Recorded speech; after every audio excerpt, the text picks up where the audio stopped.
was elected to be on the Squamish Nation Council in 2017, and then he was appointed spokesperson.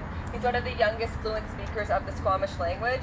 He also founded and created the Squamish language program at SFU. So he does a lot of really amazing work, really focusing on the resurgence of Coast Salish culture, and in particular Squamish language. So what he wanted to do here was take the two languages of the local Coast Salish people, which is Squamish and Halkomelem, and the question that's being asked is, whose land is this? And the answer to that is, this is the unceded land of the Musqueam, Squamish, and Tsleil-Waututh people. So those are the three local First Nations here. And unceded is a term we hear a lot in Vancouver. You'll see it on lots of websites, any large-scale events. They'll all start with the land acknowledgement.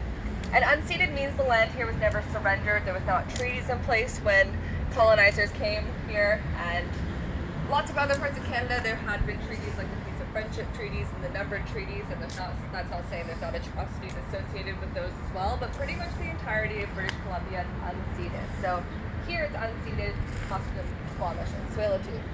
So something Mural Fest really wants to put an emphasis on is giving opportunity to Coast Salish artists who are from those three nations, as we are on their traditional unceded land, and we're honored to be working and living on their unceded land. So Cost Salish really wanted people to think about that and reflect on that, and to talk more about that resurgence of Coast Salish culture. It's really interesting because I think quite often people think of Indigenous art and they think of just sort of a pan-Indigenous style, but actually it's quite distinct depending on which nation or cultural group. So in this case we're seeing Coast Salish Indigenous art and Northwest Coast. So Northwest Coast is the First Nations, which are more up north and around Vancouver Island, so like Haida and Kwakawak.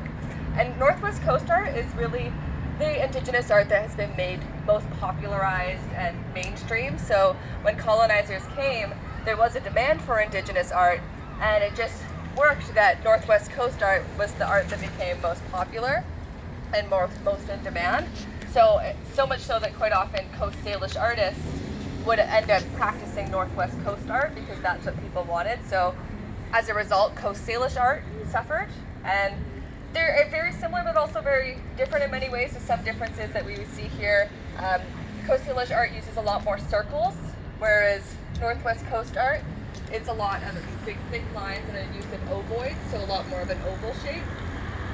So it's interesting to see the difference, and I didn't really know the difference of it, so they want to make sure that we are putting emphasis on Coast Salish art, being on Coast Salish land, but we do see a lot of Indigenous art from other parts of Canada and Indigenous art from around the world in the festival as well. And there's also a very interesting aspect on how Indigenous art was popularized as a gender element, because a lot of the Indigenous art we see is reflective of mask and like carving styles, because when going into Indigenous communities, historically they'd say, we want artists, but we want the men, we want male artists. And so the men in the communities were the carvers. So like the big split house eagle up top there is very much like a carving style, whereas the women in the communities were the weavers.